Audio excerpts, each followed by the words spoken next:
Hey Hey guys, guys, it's Nia, and Kara. and today we're doing a book review of The One by Kira Cass.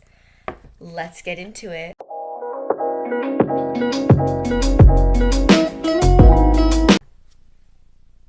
One is the conclusion to the Selection trilogy about how America and Maxon are dealing with the struggles around them and how they really feel about each other.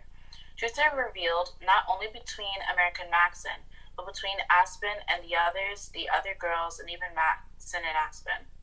The tension is high, and America must decide what she'll really stand for. We give this book 5 stars. It was definitely our favorite book out of the trilogy.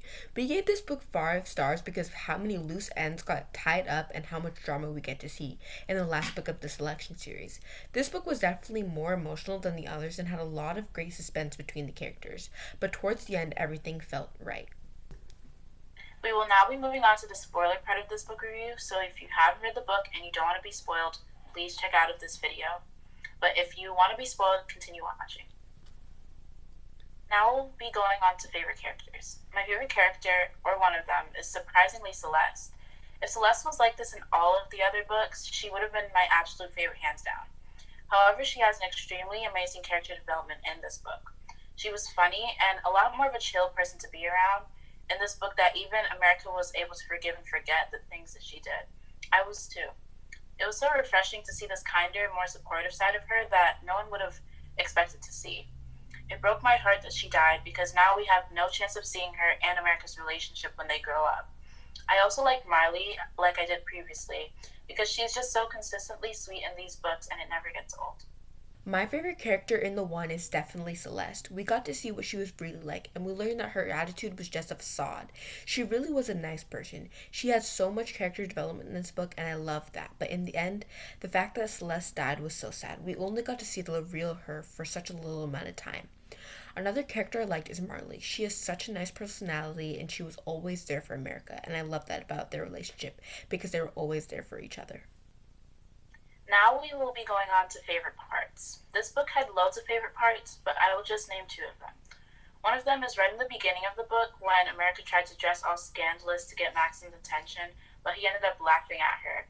The whole situation was hilarious, and it was even funnier that Chris got all jealous because she was obviously intimidated by her, and I was so glad that America had done that.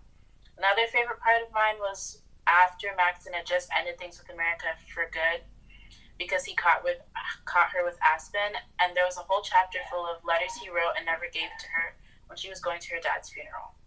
R.I.P. America's dad. You were so good to her. I didn't cry the first time I read them, but I cried listening to the audiobook of them being read and the third time I read the book. There were just so many emotions at the time, and Maxon loved America so much. We knew how America felt in Maxon, but we didn't know much about Maxon's side besides the fact that he loved her. It was like we got to see inside of his mind, and I loved that. It also had a heartbreaking element to it because he was furious at her in the last chapter, so it was a unique contrast, but it was beautiful anyways. Now I will be reading my favorite part with America in the dress. His hands lingered there for a moment, and I was seconds away from just asking him to unzip it when he burst out laughing. The sound sobered me up pretty quickly. What's so funny? I asked, horrified, trying to think of an inconspicuous way to check my breath. Of everything you've done, this is by far the most entertaining. Maxon bent over, hitting his knee as he laughed. Excuse me? He kissed me hard on my forehead. I always wondered what it would be like to see you try. He started again. I'm sorry, I have to go. Even the way he stood held a sense of amusement. I'll just see you in the morning. And he left. He just left. I sat there completely mortified. Why in the world did I think I could pull that off? Maxon may not know everything about me, but at the very least, he knew my character. And this, it wasn't me. That part was definitely one of my favorites because it was hilarious and it was funny to see how America was so annoyed and Maxon was like laughing the whole time. This book has so many good parts to choose from, but my favorite part is definitely when we got to see those letters that Maxon wrote to America while she was away at her father's funeral. Her father's death was so sad. We got to see some of the relationship from Maxon's perspective and how much he loved her. These letters were so sweet, and we got to see multiple of them and how much Maxon loves America.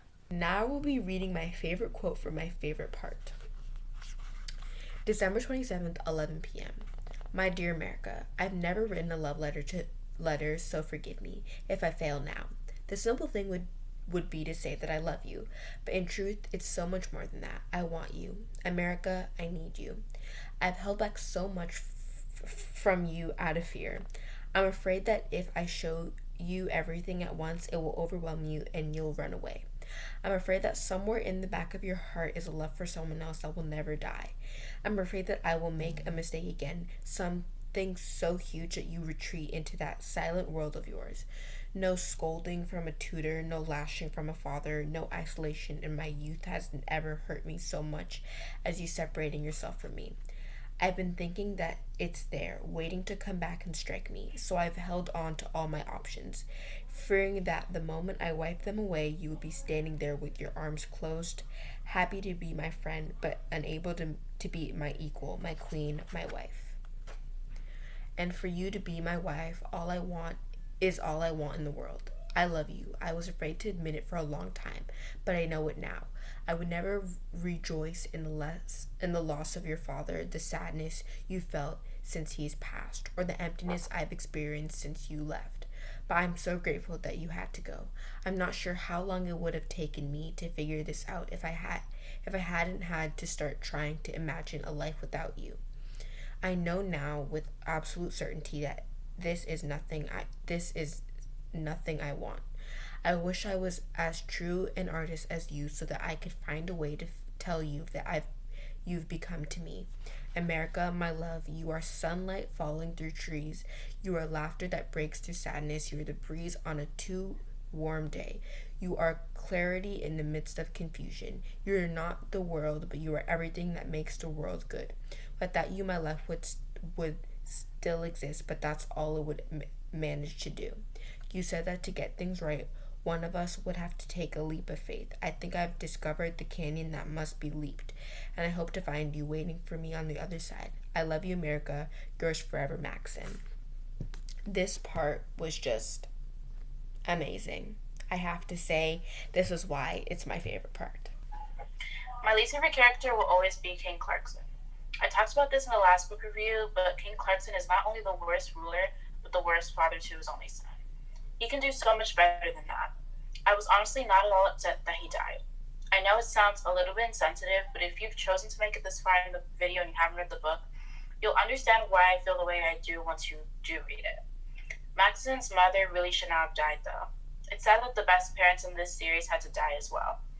But someone I feel like no one talks about being one of the worst characters is Chris. Not only was she so obnoxious and annoying and fake nice, but she's revealed to be a northern rebel.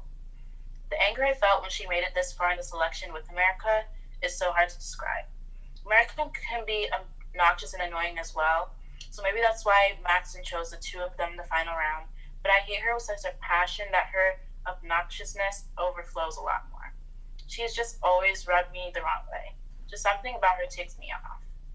My least favorite character is obviously King Clarkson. He was just the worst. He was insensitive, cruel, and just treated everyone like they didn't have feelings. He tried to take over the whole selection and thought the selection wasn't for his son to find love, but a business opportunity. So in the end, I didn't really care that he died because he was a horrible king, father, and husband. Another character I disliked was Chris. She was so nice but in a mean way. All of her snide remarks about everything she did or said made it look like she was nice when she was actually mean and was a rebel. When I found that she was a rebel, I was in complete and utter shock. She hid it so well. My least favorite part was definitely when Maxon found out the truth about America and Aspen and flipped out, leaving America and choosing Chris instead. Although it didn't end up like this in the very end, it still makes me anxious to this day. It isn't like it was a permanent separation. It made the book more dramatic, which I love, but it was also a part I couldn't stand. They weren't even kissing or doing anything that he and Celeste hadn't done, but yet he had such an alarming reaction. And now I'm going to read that part. He laughed humorlessly to himself. How long? He asked quietly, still in control. Do you remember that fight? I started. Max interrupted. We've been fighting since the day we met, America. You'll have to be more specific. I shook where I stood. After Chris's party. His eyes widened. So basically since he got here, he said something like sarcasm in his voice.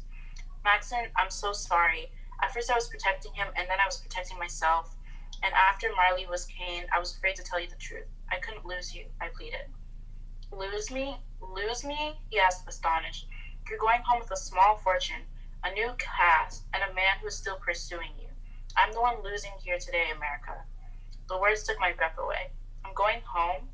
He looked at me as if I was an idiot for asking. How many times am I supposed to let you break my heart, America? You think I'd honestly marry you, make you my princess, when you've been lying to me for most of our relationship? I refuse to torture myself for the rest of my life. You might have noticed I got plenty of that already. I erupted into sobs. Maxim, please, I'm sorry. It's not what it looked like. I swear, I love you. He sauntered up to me, his eyes dead. All the lies you told me, that's the one I resent the most. That part was absolutely heartbreaking, and it still makes me really sad. My least favorite part was when America's father died because she was so close to him. But this part wasn't my least favorite part because her father died, but the way her brother Coda reacted to their father's death. It didn't seem like he was sad. And now I'm going to read my least favorite quote from this part. Where am I supposed to sleep? Coda demanded. With me, Gerard offered, though he didn't seem excited about it. Absolutely not, Coda scoffed. I'm not sleeping on a bunk bed with a child. Coda, I said, stepping away from my sisters and Lucy. You can sleep on the couch or in the garage or in the treehouse for all I care. If you don't check your attitude, I'll send you back to your apartment now. You have some gratitude for the security you've been offered. Need I remind you that tomorrow we're burying our father? Either stop the bickering or go home. I turned on my heel and headed down the hall. This part, I love this part because, America was just like, let me tell you what's going on here, because her brother was very selfish in this moment and he didn't really seem like he was there for their father's death. Overall, this was a strong ending to the series. We were left both appalled and happy with this book. The revelation of America being involved with Aspen and all the deaths were shocking and sad. But Maxon and America did not spend the whole time asking each other about how they feel and if America needs more time. Things were more finalized in this one, and we were glad to see it. It was a refreshing way to end it, and everything was just a nice relief. We honestly would have been fine with the series ending here, but she has made 2 extra books set further after selection. We may or may not end up doing book reviews for those books, but if you want to see that, then let us know in the comments below.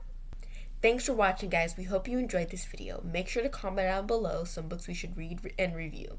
Make sure to like and subscribe for more videos. Thanks for watching, guys. Bye!